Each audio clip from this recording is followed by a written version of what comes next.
Так, всем привет. Кто подключился? Давайте напишите. Пожалуйста, мне хорошо ли меня видно и слышно. Сегодня у нас эфир. Про методику самостоятельного засыпания расскажу достаточно быстро, кратко. Долго задерживать никого не буду, а отвечу на вопросы, которые возникнут по ходу и которые, знаю, уже накидали в группу. Не на все, конечно. Знаю, что у всех времени мало, задерживать не буду. Пока все подключаются, расскажу вообще, кто я и что я, и почему я тут эфиры провожу. Значит, первое, самое важное, я ничего не продаю, никакие курсы не впихиваю, никому ничего не втюриваю. Я рассказываю только о своем опыте, о том, как учила своих 4 детей сну. Да, спасибо за лайки. И рассказываю свой опыт. Делюсь со всеми мамами, которым это необходимо сейчас в сложное время в наше. Просто делюсь своими знаниями.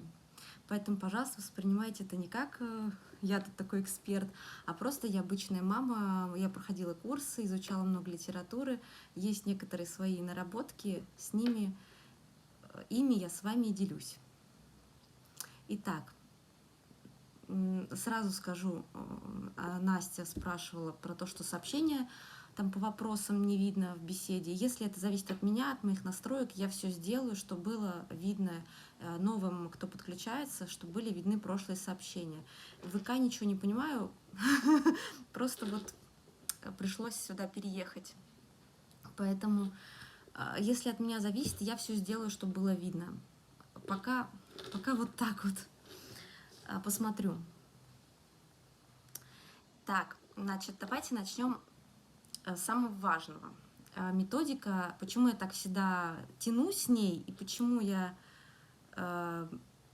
очень поздно ее всегда рассказываю, почему у меня много статей выходит на Дзен-канале про режимы и про подготовку к методике, потому что ее нельзя применять с бухты-барахты. То есть нельзя прийти, взять ребенка в один прекрасный момент, положить в кровать и сказать: все, сегодня ты будешь спать без груди, там, без укачивания, без коляски, без всего. Нельзя просто так взять и вот начать работать по методике. Даже если вы будете ее применять, она не сработает, потому что это очень большая,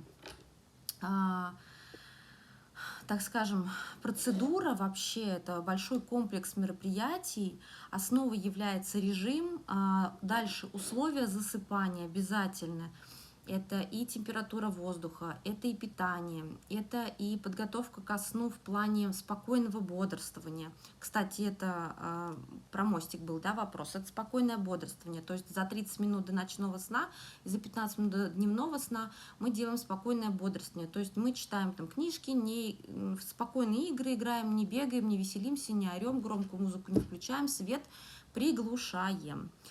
Дальше это ритуал, дальше это ключевые фразы, это все входит в подготовку ко сну. И когда, наконец, к методике, когда вы, наконец, подходите к тому, что у вас все готово, вы хорошо понимаете своего ребенка и знаете, когда нужно начать эту методику, вы начинаете применять методику. А подготовка примерно занимает 2 недели. 2 недели. Плюс работа по методике. Самый тяжелый период – это первая неделя. Кому-то требуется больше времени, там кто-то и до 2 месяцев может работать. Плюс еще существуют разные подходы по методике. Есть быстрые методики, есть медленные. Я вам расскажу быструю методику. Она сработает где-то в среднем, да, в течение недели.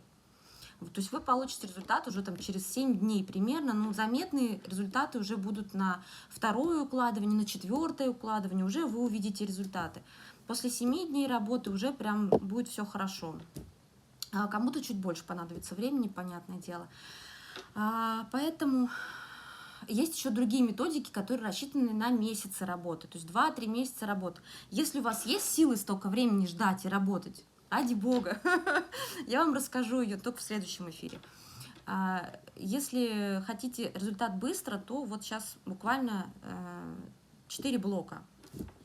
Итак, значит, у нас подготовка обязательно к методике. Когда вы готовы, вы начинаете. Кстати, не забываем про то, что мама должна быть настойчива. То есть она не должна сдаваться при первом крике, это точно. Если вы сдаетесь при первом крике, больше можете не начинать по методике работать, просто ничего не получится, потому что ребенок поймет, что я закричал, все, мне дали грудь, меня укачали на фитболе, что-то сделали то, что я хочу. Дали соску, и все разрушено. В следующий раз вы не сможете этот рубеж пройти так легко, как прошли бы первый раз. Поэтому ни за что не сдаемся. Он не будет сильно кричать, если вы все сделаете правильно. Это правда. Прям, первый день, может быть, очень сильно будет, потом будет все помягче. Вреда ребенку это не нанесет, потому что это вместе с мамой. Далее, вы надеваете теплый свитер, да, для того, чтобы у вас у самих не было соблазна, если вы на грудном вскармливании, да, если ассоциация на сон, именно грудное вскармливание. Надевайте теплый свитер, или какой-то костюм, чтобы было трудно расстегнуть, и чтобы ребенок не добрался, и чтобы у вас не было соблазна сдаться. Вы последовательны, то есть вы все делаете в последовательности, сейчас расскажу в какой. И вы при этом спокойны, не нервничайте. Если вас очень сильно нервируют крики малыша, беруши. Вот без юмора, без смеха, беруши, наушники с музыкой, пожалуйста, все что угодно, но любой ваш стресс, ваша неуверенность и ваши, скажем, волнения внутренние, они тут же передадутся малышу. И он это будет чувствовать. Ваше побыстрее закончить тоже все передается. Поэтому спокойный, последовательный, настойчивый. И все получится. Уверенность нам не помешает в этом вопросе. Итак, значит, вы принесли ребенка, я не знаю, как вы там ритуал проводите, да, но вот вы принесли, закончили ритуал, закладываете минут 40, начинаете эту методику минут за 40, на минут 40 раньше, чем обычно. То есть на методику закладываете минут 40.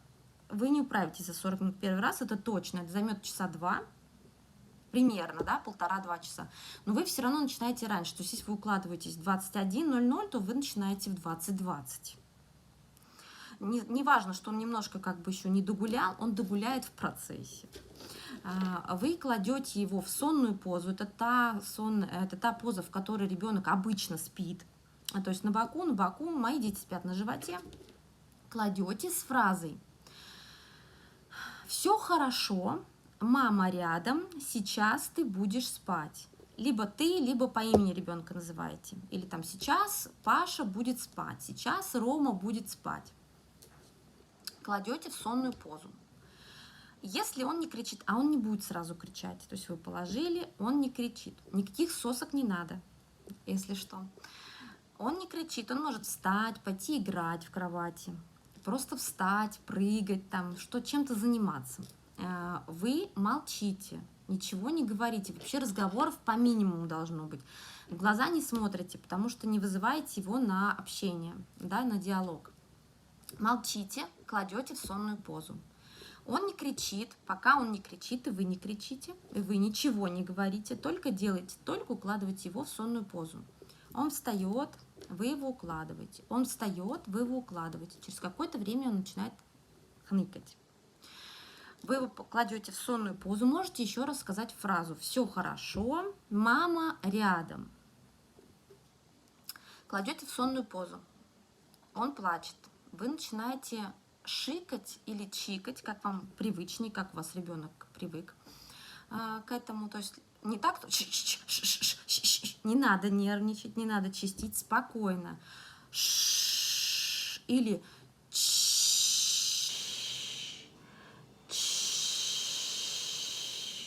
Прям вот максимально долго. долго и максимально медленно, спокойно абсолютно. Он ня-ня-ня-ня-ня-ня-ня опять да, плачет. Делайте паузу. Я знаю, что время течет просто очень медленно в этот период, поэтому вы считаете до 3, хотя бы до 3. 1, 2, 3 сделали. Вот эта пауза у вас. И теперь вы начинаете шикать и гладить его.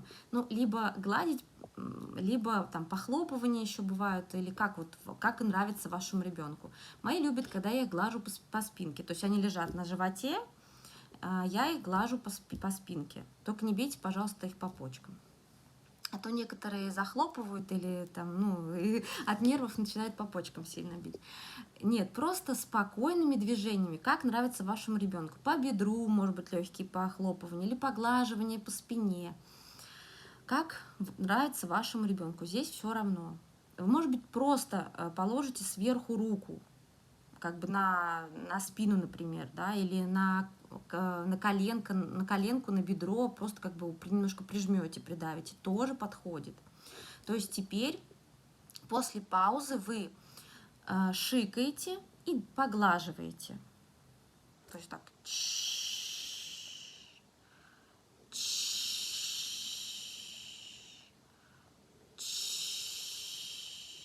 Пусть он там орет. Вы не обращайте сейчас на это внимание.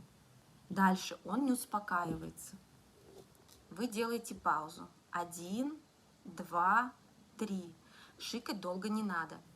То есть вот он в первый день, в первые вообще дни у вас очень быстро будет эти шикания, потом шикание, поглаживание, пауза и следующий этап. То есть все это будет достаточно быстро происходить.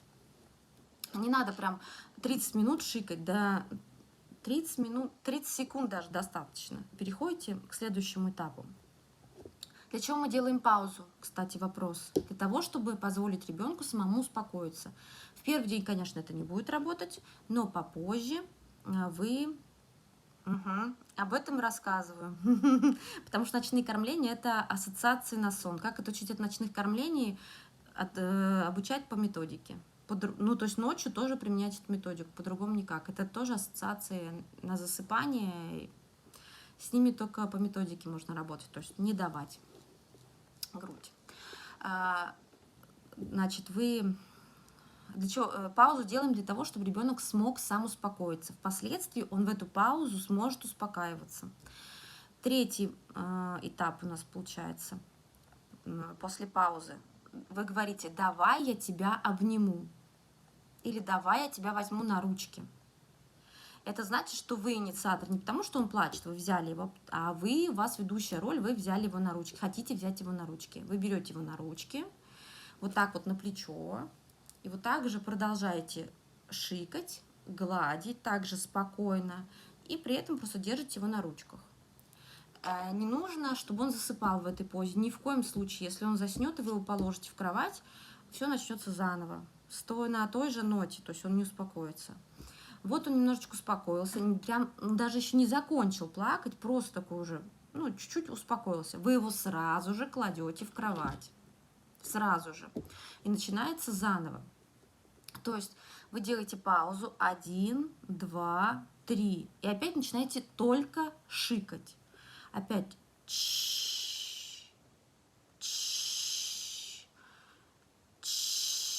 он продолжает кричать. Вы 1, 2, 3 паузу сделали, начинаем шикать и гладить.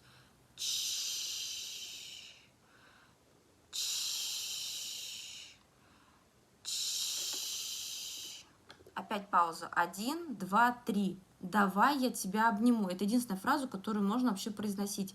Не надо с ним разговаривать, там, успокойся, не плачь, вообще ничего не надо. Это все не поможет, это все не сработает. Взяли на ручки, опять гладим, шикаем. Немножко успокоился, кладем. Начинаем все заново. Да, беруш много надо, да, Настя.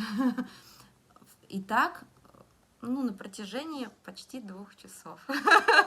Ну, у меня первый раз заняло это 2 часа. Ну, там понятно, что это все индивидуально. У кого-то больше, у кого-то 4,5 часа, у кого-то меньше. Кричать будет.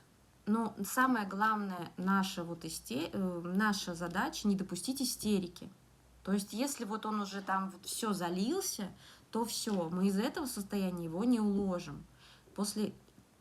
Если он все-таки пошел в истерику, надо делать перезагрузку. Перезагрузка делается, это когда вы берете на руки, свет не включаете, также все, да, рассказываю, что делать, если истерика. Также все в темноте, укладываем мы в темноте, да, чтобы мелатонин вырабатывался. Мы не включаем свет, мы берем его на ручки, носим, успокаиваем, отвлекаем. Здесь уже тогда можно разговаривать. То есть как бы наша методика разрушена, да, мы перезагружаемся. То есть мы его отвлекаем до полного успокоения, пока он полностью вообще вот, то есть все, перестал совсем плакать, все повеселее, грудь не даем, или что у вас там на ассоциации, не качаем, ничего этого не делаем. Самое главное, не дать то, с чем он привык засыпать. То есть успокоили на ручках, все хорошо, все погладили, и все. И начинаем заново. Кладем в кроватку с фразой «все хорошо, мама рядом, сейчас ты будешь спать». Делаем паузу, начинаем шикать. Пауза, шиканье, поглаживание. Пауза, давай я тебя обниму. Берем на ручки. То есть все те же шаги. Смотрю, что вы пишете. После таких криков сон 20 минут, и что потом снова так же укладывать, он в процессе ударился об кроватку. Ну, ударился об кроватку, это к методике, конечно, не относится, но старайтесь, чтобы этого не было. Ну, то есть, чтобы он не падал. Ну, поддержите, если падает. Понятно, что всякое бывает, ничего страшного, что если он ударился, всякое бывает. Но, значит, все равно работайте дальше по методике, возьмите на ручки, он успокоится. Тут самое главное не сбивать эти шаги. Собьете, начнете успокаивать, все разлетится. Дети очень быстро учатся, они буквально там, на 4-й раз уже все будут знать, всю последовательность, что мама делает. Главное тут еще соблюдать ведущую роль, так как вы мама, и вы решаете, где спать, как укладываться. И если ребенок это чувствует, что вы решаете, как действовать, то он и подчиняется этому. Если вы сдадитесь, то потом будет очень сложно к этому вернуться. Нет, сон не будет 20 минут. Наоборот, когда он научится самостоятельно засыпать, у него сон будет дольше и лучше. Тут немножко по-другому. Да, если он просто, вот вы просто его схватили, положили, запихали, самое главное не заставить его уснуть. Самое главное научить его засыпать самостоятельно. Когда он начнет сам успокаиваться, сам засыпать, его сон будет лучше, потому что между фазами, когда он будет микропросыпание у него будет, он уже будет сам успокаиваться, он не будет просыпаться через 40 минут. Но этому надо научиться. Это не сразу, не ждите результатов в первый день, не ждите результатов, ну вот прямо сейчас. Этому требуется время, да, какие-то результаты уже будут там на четвертый день. Результаты хорошие будут после 7-го дня, но это все равно требуется какой-то период, чтобы прошел. Что сон 20 минут?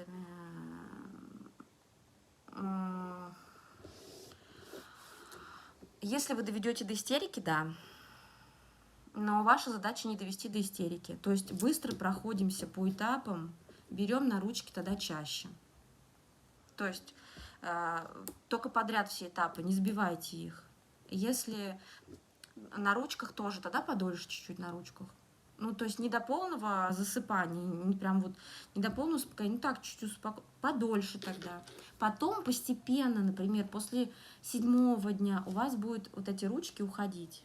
Вы будете только первые два этапа, потом только первый. То есть постоянно верхние этапы все будут постепенно уходить, и получится в конце, что вы просто его будете класть с фразой «кроватку» после ритуала, и он будет засыпать. То есть вы можете там даже просто погладить или там чуть пошикать, буквально несколько минут, и он уже будет спать. Вот до этого совершенства можно дойти очень быстро. Но у меня засыпание вот со вторым сыном, когда я учила именно по методике его, уже будучи, он уже взрослый был, ему было 8 месяцев, заняло неделю, 8 дней.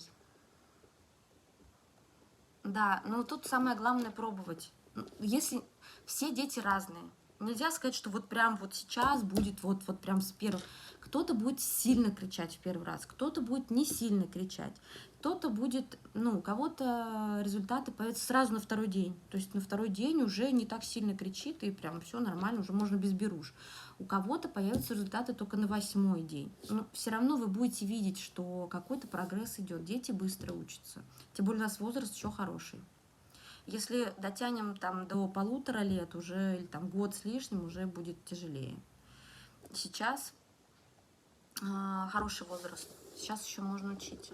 Да, да. Проблема в том, что это мечта многих, и многие боятся просто к ней прикоснуться, потому что, как же он будет кричать? Ну, поймите, что слезы — это вместе с мамой, это слезы тщетности, это не просто слезы, ну, что мне там больно или мне там неприятно, это приучение к новому. Это вместе с мамой, вы рядом, тем более вы его берете на ручки. Самое главное по этапам идти. Это мой точно. Они все кричат, только в разной степени. Если вы сделали подготовку правильно, кричать будет меньше. Кричать будет не так сильно. Да, я думала наоборот, что нервная система будет более устойчивой, но чуть проще от года ребенка. Нет, от года не проще. Они там вообще, знаете, что делают? Они берут, если есть такая возможность, они просто выходят из кровати и все. Они когда ходить это умеют уже, они просто встают и выходят. И вы его еще ловите по комнате. Тут нет, нет, проще сейчас. Вообще проще с самого начала не делать ассоциации. Мы когда только с вами создали этот чат, после родов я вам сказала, не делайте, писала такое сообщение, не делайте ненужных ассоциаций. Не качайте детей, не укладывайте с грудью, сразу просто не приучайте к этому, не делайте этих ассоциаций. Положили, там тем более они мелкие были, положили, чуть подкатить вот так вот рукой, вот так вот, чик-чик-чик-чик, и все. И он уже спит. Нет, нельзя, потому что колыбельная — это тоже ассоциация, нельзя колыбельную включать. Колыбельные все можно на ритуале петь. Ритуал, пожалуйста. Хотите колыбельные, только не веселые песенки, просто спокойные какие-то, или колыбельные, да, на ритуале, ради бога, на спокойном бодрствовании, пожалуйста. Да, со вторым я таких ошибок не допущу, да, я тоже с третьим и с четвертым уже не совершала. Я вот со вторым выучилась, и все, у меня уже третий, четвертый, не поверите, у меня Рома ни разу на груди не засыпал. Вот ему сейчас 10 месяцев, он ни разу за 10 месяцев на груди не засыпал. Так, что еще по методику? Давайте вопросы. Какие еще хотите? Как переходить на один сон? Я видела там вопрос, точнее слышала, пока готовилась, слышала в наушнике. Как переходить на один сон? Значит, так как я заранее укладываю. Я считаю, что раннее укладывание очень полезно как раз для применения этой методики. Ну, то есть нервная система не такая возбужденная, да, к ночи. Поэтому переходить на один сон надо тогда, когда вы не укладываетесь в раннее укладывание с дневными снами. То есть, например, у вас первый сон там, грубо говоря, с 12 до 14, да, 2 часа, ну или там до 13-20, потом 14-20, 15-20, 16-20, 17 часов вы уложили, он там 16:50, да, вы уложили его на второй, он там до 17:50 проспал, и потом у вас получается, что выход в ночной сон у вас за 21 час. Как правило, переходит на один сон в возрасте, ну, после года точно, но вообще рекомендуется ближе к полутора годам. Но кто-то переходит в 1,2, кто-то в 1,3, кто-то в 1,4. Вот, у меня где-то примерно в 1,4 дочка и сын, вот не знаю, как Ромка перейдет, но вот второй, третий ребенок у меня в 1,4 перешли на один сон. Ну, то есть ближе к полутора рекомендуют. И тогда у них время бодрствования уже там 5 часов, 5,5. И поэтому получается, что там 4,5 у кого-то. Получается, что в ночь нужно укладывать после 21 часа. И вот когда уже второй дневной сон не помещается в день, да, в рамках раннего укладывания, тогда мы переходим на один сон. И то это так постепенно все нужно делать. На месте второго сна нужно устраивать обязательно отдых. Ну, то есть это очень спокойное времяпрепровождение, когда либо вы гуляете в колясочке просто, сидя, он там ездит, смотрит, а может быть поспит там полчаса, например. Если только-только вот начинает пропадать этот второй сон. Либо просто дома вы сидите очень спокойно, чтобы никаких ни криков, ничего, то есть отдыхает. именно отдохнули, и можно дальше уже играть, гулять. То есть на месте второго сна привычного. Потом это пропадет постепенно. Так, сейчас уже много вопросов вижу. Я еще хотела спросить, какой у вас режим с питанием? Что сынок может всю ночь... У меня очень простой режим питания, потому что я все время в разъездах целый день. Значит, завтрак, творог, детский творожок, без вкусов. Дальше обед у меня суп. Перекусов у меня нет никаких, сразу никаких там печенек, никаких там еще чего-нибудь. Перекусов у меня нет.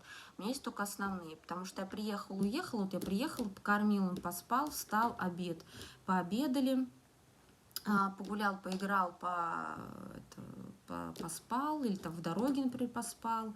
Приехали, ужин. Ужин, каша.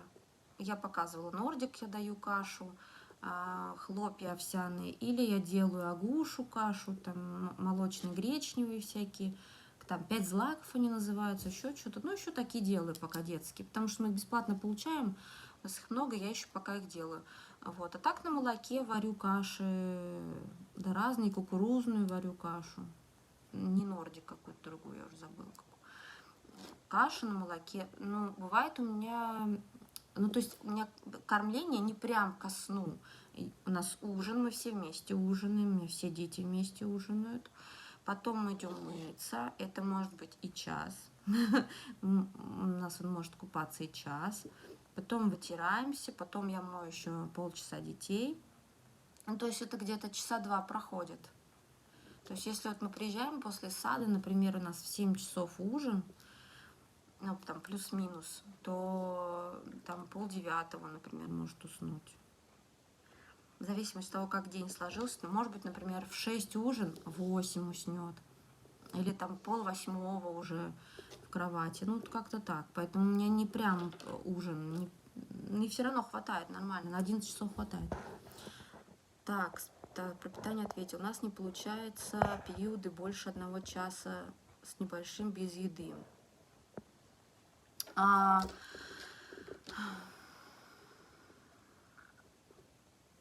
Грудь сейчас это не основное питание, Кать.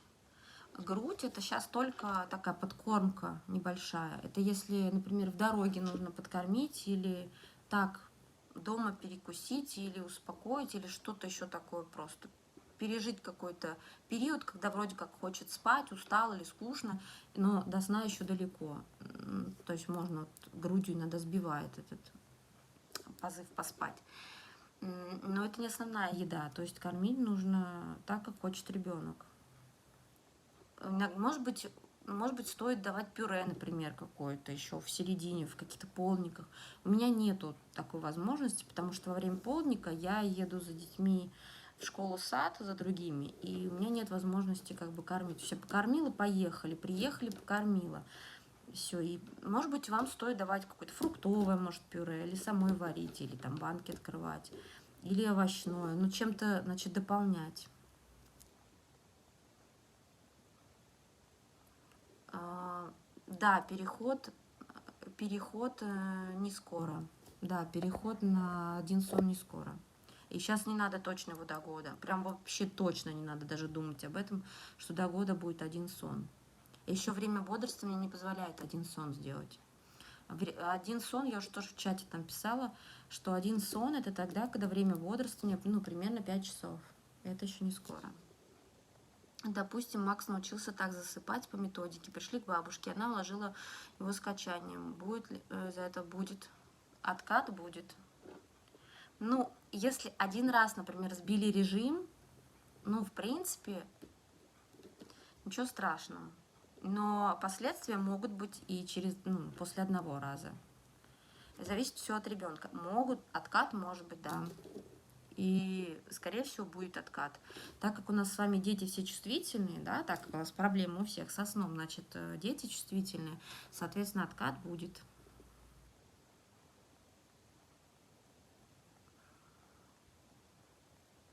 Грудь очень часто просит, ну и как следствие плохие ночи. Да, значит, голодный, скорее всего, раз часто просит грудь, либо пить. Человеческую пищу давно надо было перейти, да. Обязательно нужно переходить на человеческую пищу. Им уже давно недостаточно только груди. Они будут висеть целыми днями и все равно не наедаться. То есть, ну, для них это тяжело. Им обязательно подкормка какая-то нужна, уже более серьезная. Не наедаются они одним молоком. Это уже давно. Ну, то есть после 7 месяцев, после 8 точно уже не наедаются. Поэтому, конечно, надо чем-то кормить хорошо. Не на ночь кормить хорошо. И не надо давать прям, если вы очень много хорошо покормили, потом положили на живот, ему трудновато будет спать. Прям очень. Поэтому, ну, хотя бы за полчаса. Ну, у вас там все равно, вот вы покормили, пока помыли, потом пока ритуал провели, да, то есть смотрите, если у вас, например, вода, помывка вообще бодрит, то тогда нужно ее из спокойного бодрствования убирать, переносить в активное бодрствование. А в спокойное бодрствование тогда только ритуалы или какие-то просто игры спокойные, или там на ручках поносить, или еще что-то. Ну, я рассказывала, да. А еще вопрос видела, чем отличается в сообществе ритуал от спокойного бодрствования. Настя, ты спрашивала, да, по-моему? Повтори, пожалуйста, вопрос здесь, в чате. Я слышала просто, что вопрос был. Ритуал – это определенная последовательность действий перед сном. Она всегда одна и та же. От ассоциации, да. Ритуал – это последовательность действий перед сном. То есть это как подготовка, как сигнал для мозга, что он скоро будет спать. Это подготовка ко сну. Это набор действий, да, ритуал. Я про ритуал. Набор действий. Она всегда, последовательность действий всегда одинаковая. Вы ее придумываете сами. Я буду скоро писать статью про ритуал, и там у меня будет набор на выбор. Там можно все что угодно. Прощаться, я в прошлый раз рассказывала, прощаться там с родными, задергивать шторы, там что-то еще делать. Ассоциации – это то, с чем ребенок засыпает, уходит в сон. То есть это соска, качание, грудь, это бутылочки, это все ассоциации. Это то, с чем он ушел в сон, и то, что он требует вернуть во время микропросыпания. То есть это те условия, в которых ребенок засыпает. И, как правило, это неправильные ассоциации, да, мы с вами методикой формируем правильные ассоциации, то есть самостоятельно засыпать. Так, ну вот, сосание груди может быть ритуалом? Нет.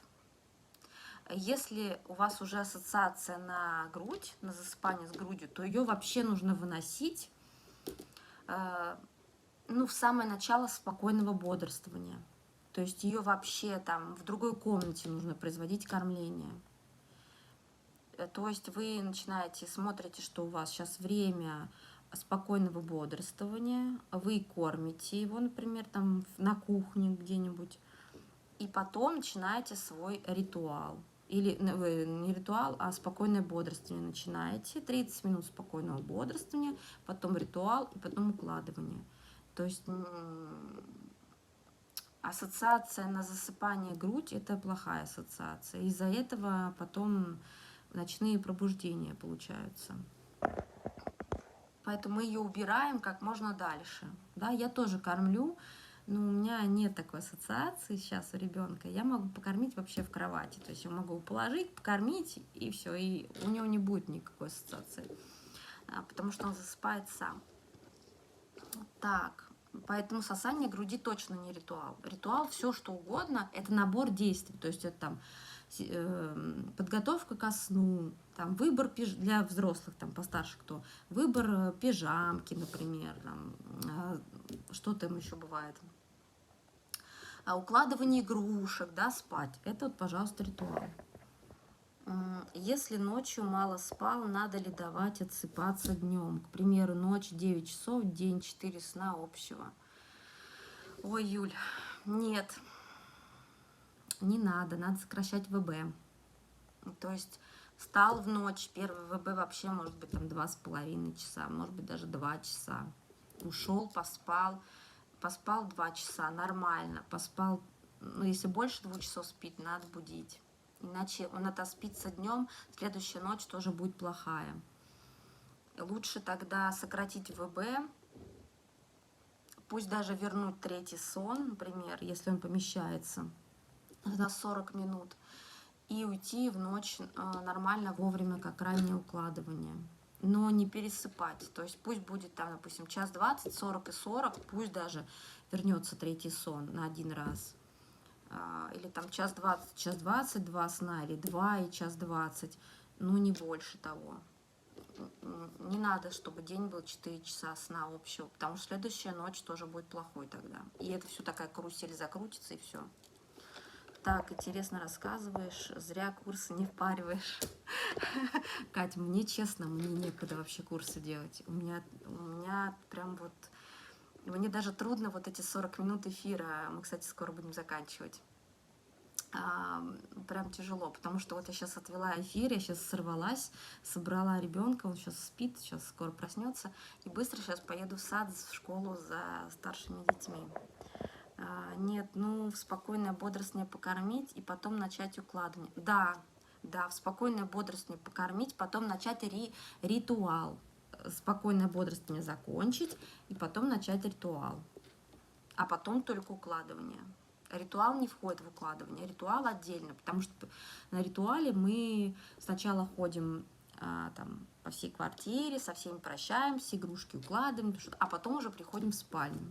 И не забывайте про условия комфортного засыпания, про то, что температура должна быть не 30 градусов, не надо жарить там батареи. Как вводить ритуал? Просто взять и начать, придумать его, придумать и взять делать. Ничего вводить не надо, просто взять однажды и начать делать. Можно ритуал вести до методики. То есть вы сначала, например, несколько дней только ритуал, а засыпаете каким-то вам привычным способом на груди, укладыванием и так далее. А потом через несколько дней после ритуала уже начинаете методику. Можно так. Да, если его не было, просто начать ритуал делать и все. Ребенок привыкнет. Он сначала такой, а что это мама такое задумала? А потом привыкнет, что у него ритуал. И все, это будет сигнал для мозга. Все, скоро будет спать. 2 часа это максимум за один дневной сон. Но сейчас для нашего возраста, да. У нас сейчас, если вы посмотрите по таблице, сейчас у нас 3 часа, 2-3 часа всего общего дневного сна должно быть. 2-3 часа всего лишь. Ну, то есть это либо час 20, либо 2 часа и час 20, либо час 20 и 40 минут тоже подходит. Ну, как-то так. 4 часа это много. Ну, 3-20 максимум. Потому что мы, спасибо, Настя, потому что мы не должны перекос делать в дневной сон. Дневной сон не заменяет ночной. Я, кстати, писала в своих статьях на Дзене, и сейчас уже подготовила следующую статью. Не надо делать перекос. Дневной сон не заменяет ночной. Ночной – это классный сон. Почему рекомендую раннее укладывание? Потому что с 9 вечера до где-то часу ночи, до 12 ночи – это дельта-сон, самый глубокий, самый восстанавливающий, самый классный. Это то, когда наш мозг не отдыхает. Это то, когда наш мозг перерабатывает всю информацию, полученную за день, и раскладывает все по полочкам. Это самое развитие малыша, самое его образование, самое время, когда он развивается. И мы, укладывая его в 10, в 11, 12 ночи, мы лишаем его этого. А потом мамы спрашивают, а почему мой ребенок там во столько-то месяцев не такой, как у подружки, а почему мой ребенок там отличается от других, он там чего-то не умеет, и чего-то не знает, или чего-то там не так развивается. Потому что мы не даем ему этой возможности развиваться. Раньше уложили больше дельта сна, этого глубокого, это третья фаза сна, самая, как скажем, продуктивная.